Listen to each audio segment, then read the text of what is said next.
पवित्र समय print and YouTube channel की खासियत सामाजिक, आपराधिक, राजनीतिक, धार्मिक और बॉलीवुड।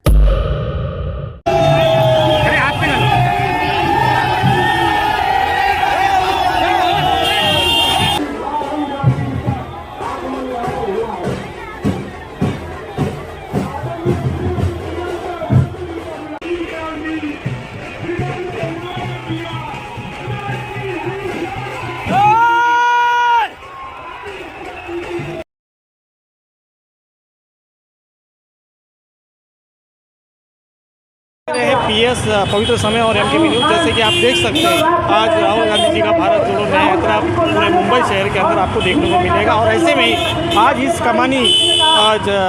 कमानी के जंक्शन में हम खड़े हैं, जहां पर आप देखेंगे कि हर तरफ जो है इनकी एक बहुत ही हुजूम लग चुका है। ऐसे में ही जो सारे कार्यकर्ता और जो लोग हैं, हम उनसे जानने का प्रयास करेंगे। सारे कांग्रेस के जो पदाधिकारी इस वक्त हमारे समक्ष यहाँ उपस्थित हैं, हम उनसे भी जानने का प्रयास करेंगे कि क्या कहना चाहते हैं। सर, क्या कहना चाहेंगे आज भारत जोड़ो न्याय यात्रा, जिसको लेकर आज राहुल गांधी जी स्वयं आज इसी मार्ग से गुजरते हैं और कहीं ना कहीं देखा जा रहा है नफरत की बाजार में मोहब्बत की दुकान खोलने आया हो, क्या कहना चाहिए? देखिए, ऐसा है कि ये जो सरकार इस देश में भाजपा और मोदी सरकार जो है, आज तकरीबन 10 साल पूरे हो गए।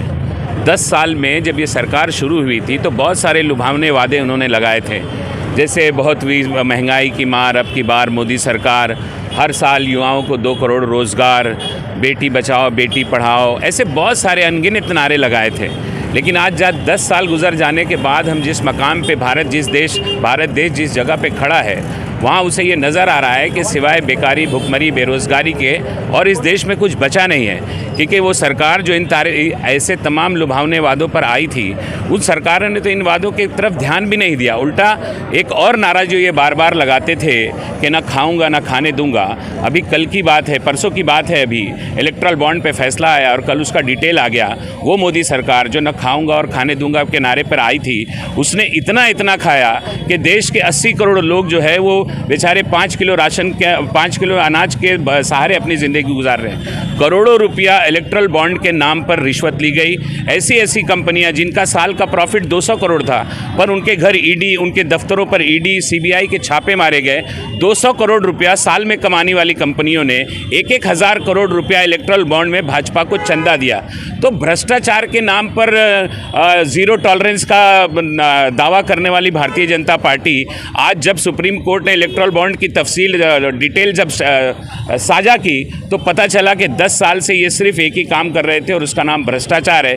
अब तक के आज़ाद हिंदुस्तान में इतना बड़ा भ्रष्टाचार, 16,000 करोड़ रुपए का भ्रष्टाचार आज तक आज़ाद भारत में कभी नहीं हुआ था। तो ये सरकार जो है वो गवर्नेंस के नाम पे पूरी तरह फेल हुई है, हर मुहाज पे फेल हुई है। बेटी पढ़ाओ बेटी बचाओ, बेटियां खींची और पीटी जाती रहीं, सरकार जो है वो बांसुरी बजाती रही और सिर्फ नारा लगाती रही। उस नारे के शोर में ऐसी कई अनगिनत बेटियों की चीखें और आवाज़ें दब कर रह गई।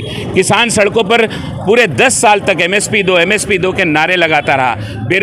बेरोज़गारी का आलम यह है कि देश नहीं, मुंबई जैसे बड़े शहर में भी पढ़ा लिखा युवा जो MD और बड़ी बड़ी डिग्रियां लेकर है, वो आज जोमेटो और स्विगी में जो खाना बेच रहा है। तो कहाँ है गुड गवर्नेंस, कहाँ है भ्रष्टाचार ज़ीरो? ये पाकिस्तान के खिलाफ लोगों को भड़का कर उनका वोट लेते हैं। आपको यकीन नहीं आएगा कि इलेक्ट्रल बॉन्ड में जो पैसा आया है उसमें पाकिस्तानी कंपनियों ने भी इलेक्ट्रल बॉन्ड में भारतीय जनता पार्टी को पैसा दिया है। तो देखिए कैसा है ना, धर्म की चाशनी में, धर्म के नशे में देश को डुबा दिया। 80 करोड़ लोग जो है वो 5 किलो अनाज पर निर्भर हो गए और आज देश की ये हालत है कि सरकार के पास इतना पैसा है, आखिर वो पैसा कहाँ से आया? भ्रष्टाचार करके आया। तो ये सारी नीतियाँ धाराशाही हो गई। न्याय यात्रा जो है वो अनगिनत ऐसे अन्याय जो कभी भी गोदी मीडिया की हेडलाइन नहीं बन पाए, ऐसे तमाम अन्यायों को ये न्याय यात्रा जो है उजागर करती है। आज कश्मीर से, कन्याकुमारी से कश्मीर के बाद जब मणिपुर से ये यात्रा शुरू हुई, मणिपुर जल रहा था। राहुल गांधी जी 2 बार मणिपुर गए। देश का प्रधानमंत्री, पूरी दुनिया में विश्व गुरु का डंका बजाने वाला प्रधानमंत्री इतनी हिम्मत नहीं जुटा पाया कि वो मणिपुर जाकर उन महिलाओं के आंसू पोंछ लेता जो पीड़ित हुई थी। तो ये यात्रा जो है उजागर करती है ऐसे तमाम मुद्दों को, ऐसे तमाम अन्यायों को जो पिछले 10 साल में इस देश की सरकार ने भारतीयों पर पर किया। एक एक सवाल है, बेरोजगारी का सवाल है, महंगाई का सवाल है, तो ये सारी चीज़ों को उजागर करती हुई ये भारत जोड़ो यात्रा जो है, न्याय यात्रा मणिपुर से आज मुंबई में आ रही है। कल शिवाजी पार्क में इसका समापन होगा। तो ये लड़ाई है, ये अन्याय के खिलाफ लड़ाई है, उस भ्रष्टाचारी सरकार के खिलाफ लड़ाई है जो अपने भ्रष्टाचार करने के लिए दूसरों के दफ्तरों पर ईडी और सीबीआई के छापे मरवाती है। लड़ाई है उन बेरोजगारों के लिए, उस महंगाई के लिए, जिसमें पहले एक आम आदमी का महीना उसकी पगार में 30 दिन में पूरा होता था, आज वो महीना उसकी उसी पगार में 20 दिन में पूरा हो जाता है। 10 दिन वो आम आदमी अपना घर कैसे चलाता है, इसकी चिंता सरकार को नहीं है। तो ये लड़ाई है उस तमाम अन्यायों की जो पिछले 10 सालों में इस सरकार ने भारतीयों पर किया। और आप देखिए, जो भारत जोड़ो न्याय यात्रा में जो जन सैलाब है, जो लोग इतनी हज़ारों की तादाद में उमड़ कर आ रहे हैं, ये बताता है इस बात को कि लोगों में आक्रोश है, लेकिन मीडिया पे सारी चीज़ें ब्लैकआउट हैं। अगर मोदी जी 400 पार का नारा लगा रहे हैं कि 400 पार हो जाएगा, भाई 400 पार का नारा आप लगा रहे हैं, आप क्यों दूसरी पार्टियों को तोड़ने की कोशिश कर रहे हैं? आप हर जगह से नेता तोड़ कर क्यों ला रहे हैं जब आप 400 के पार होंगे?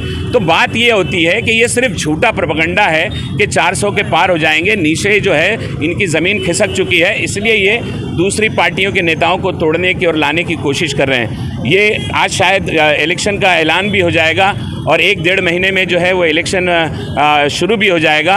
अगर जनता ने, अगर ये लोगों ने इस बात का नोटिस लिया है कि 10 साल में क्या होगा, तो 400 पार की तो बहुत दूर की बात है।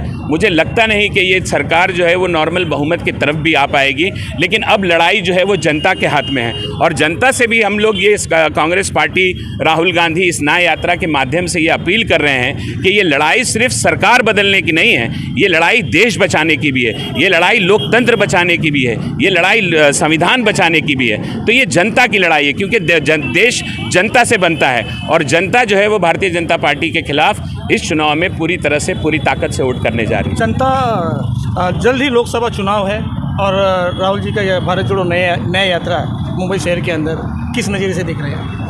नहीं, साफ है ना, आप देख रहे हैं कि जो सरकार अपने आप को इतनी ताकतवर बताती है, वो प्रधानमंत्री जो एक प्रेस कॉन्फ्रेंस करके प्रेस के सवालों का जवाब देने से घबराता है, वो प्रधानमंत्री जो एक दिल्ली की सड़कों पर जब महिलाओं को घसीट कर पीटा जाता है उस पर एक लफ्ज़ बोलने से घबराता है, वो प्रधानमंत्री जो चाइना पे आज तक बयान नहीं देता, वो प्रधानमंत्री जो भ्रष्टाचार की आड़ में, ईडी सीबीआई की आड़ में खुद इतना बड़ा भ्रष्टाचार कर बैठा है। पीएम केयर फंड का आज तक उसका डाटा बाहर नहीं आया कि आखिर पीएम केयर फंड में कितने पैसे जमा हुए और कहाँ गए। तो ये इस सरकार की बुनियाद नहीं है, सिर्फ एक जो है मीडिया का प्रोपेगेंडा है, गोदी मीडिया का एक प्रोपेगेंडा है, उसकी अपनी कोई बुनियाद नहीं है। कोई भी इमारत बुनियाद पर खड़ी होती है, ये चुनाव आएगा, जनता उसकी बुनियाद होती है और उस भाजपा की इमारत के नीचे से जनता की नींव जो है वो निकल चुकी है। तो जैसे ही चुनाव के नतीजे आएंगे, धड़धड़ा कर ये सरकार गिर जाएगी और आने वाले वक्त में जनता अपनी जनता सरकार को चुनेगी। अभी आप देख सकते हैं इसी एलबीएस मार्ग पर विभाग क्रमांक 6 के विभाग प्रमुख महेश पेडनेकर जी भी आज इस भारत जोड़ो न्याय यात्रा में राहुल गांधी जी के स्वागत के लिए यहाँ पर उपस्थित हैं। इनसे भी कुछ जानने का प्रयास करेंगे। सर, क्या कहना चाहेंगे आज भारत जोड़ो न्याय यात्रा के विषय में, और जहाँ पर राहुल गांधी जी स्वयं यहाँ पर आज पहुँच रहे हैं? आज राहुल गांधी जी की भारत जोड़ो न्याय यात्रा मुंबई में सुबह में प्रवेश कर चुकी है। कुर्ला में भी थोड़े ही देर में उनका आगमन होने वाला है। हम लोग बहुत ज़्यादा उत्साहित हैं उनका स्वागत करने के लिए। मेरे पीछे आप देख रहे होंगे कि बहुत ज़्यादा पैमाने पे शिवसेना के कार्यकर्ता, कांग्रेस के, राष्ट्रवादी के, समाजवादी के और अन्य दलों के भी कार्यकर्ता यहाँ पे दोपहर में लगभग 3-3:30 बजे से हम लोग रुके हुए हैं। और जैसा कि माहौल, मैं आपको विनती करता हूँ कि जो माहौल आजू बाजू में है, जिस तरीके के बैनर लगे हुए हैं उनके स्वागत के, या हर एक पार्टी के झंडे लगे हुए हैं, ये माहौल देखते हुए मुझे तो यकीन हो रहा है कि यहाँ पे जो लोकसभा का इलेक्शन होने जा रहा है उसमें राहुल जी की जो रैली है, या कल जो शिवाजी पार्क पे एक विशाल जनसभा होने जा रही है, जिसमें राहुल जी के साथ में हमारे उद्धव जी भी रहेंगे, आदित्य जी भी रहेंगे, राष्ट्रवादी के भी वरिष्ठ नेता लोग रहेंगे, समाजवादी से भी अखिलेश यादव जी आ रहे हैं, तेजस्वी यादव जी आ रहे हैं, स्टैलिन भी आ रहे हैं। तो ये बड़े बड़े नेता जो पूरे भारत में बीजेपी के खिलाफ में, या जो हुकुमशाही के खिलाफ में लड़ रहे हैं, लोकशाही बचाने के लिए लड़ रहे हैं, वो जो कल रैली होने जा रही है उसका रैली का इफ़ेक्ट ये कुर्ला में उत्तर मध्य मुंबई की जो लोकसभा की सीट है उस पर भी दिखाई देगा, ऐसा मुझे खुद को यकीन है। कहीं ना कहीं ये माना जाए कि जल्दी लोकसभा चुनाव है और इस भारत जोड़ो न्याय यात्रा का प्रभाव इस लोकसभा चुनाव में देखने को मिलेगा। 100% जैसे मैंने बोला कि मुंबई में चुनाव होने जा रहा है, 20 मई को मुंबई में चुनाव डिक्लेयर कर दिया है और आज से आचार संहिता भी लागू हो गया। जैसे प्रेस कॉन्फ्रेंस हुआ, आचार संहिता भी लागू हो गया, लेकिन ये लास्ट का रैली है जो कल होने जा रहा है और बड़े पैमाने पे लोग यहाँ पे जमा होने वाले हैं और ये रैली का इफ़ेक्ट महाराष्ट्र में जो लोकसभा की 48 सीटें हैं वो 48 सीटों में पक्का गिरेगा, ऐसा मुझे यकीन है। क्या युवा क्या बूढ़े आज सारे के सारे आप देख सकते हैं इस मुंबई के जो भारत जोड़ो न्याय यात्रा में राहुल गांधी जी के बाद जो है यहाँ पर मिलने पहुँचे हैं। सर क्या नाम है आपका? शिव कुमार तिवारी। शिव कुमार जी क्या कहना चाहेंगे? और जनता भी इससे आकर्षित हो रही है और जनता में एक रोष भी पैदा हो रहा है कि सारे लोग अब कांग्रेस का सपोर्ट करेंगे और हमारे राहुल गांधी आने वाले इलेक्शन में पीएम बनेंगे और हमारी काफ़ी सीटें भी निकलेंगी और सभी लोग अभी जितनी भी जनता है सब जान गई है बीजेपी सरकार की नीतियों को, जो महंगाई के नाम पे एकदम चरम सीमा पे है। गैस बाटला हो, पेट्रोल हो, डीजल हो, राई का तेल हो, कुछ भी हो, सारी महंगाई चरम सीमा पे है। तो जनता अब समझ गई है और जनता फिर से कांग्रेस के साथ में आएगी और कांग्रेस की सरकार बनेगी। मैं कीर्ति रविदास आप लोगों से गुजारिश करती हूँ कि आपके आसपास या गली मोहल्लों में आपको समाज विरोधी गतिविधियों से अगर कोई परेशानी है तो आप हमारे स्क्रीन पर दिए हुए नंबर पर अपनी समस्या बता सकते हैं। हम आपकी समस्या को प्रशासन तक पहुँचाने में आपकी मदद करेंगे।